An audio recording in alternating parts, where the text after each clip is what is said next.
Okay, in this video, I want to talk about the left hand a little bit. So the left hand is playing the C chord, F chord, and G7 chord, all in the C position, okay? So let me demonstrate. C chord, right?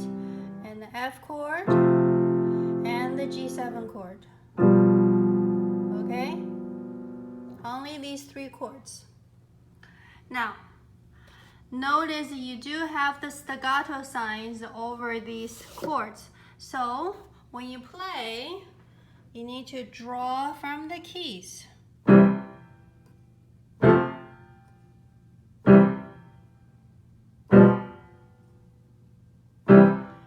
Okay? The challenge is when you're jumping with the left hand, the right hand is playing legato. Okay? So keep the right hand smoothly connected while the left hand is popping.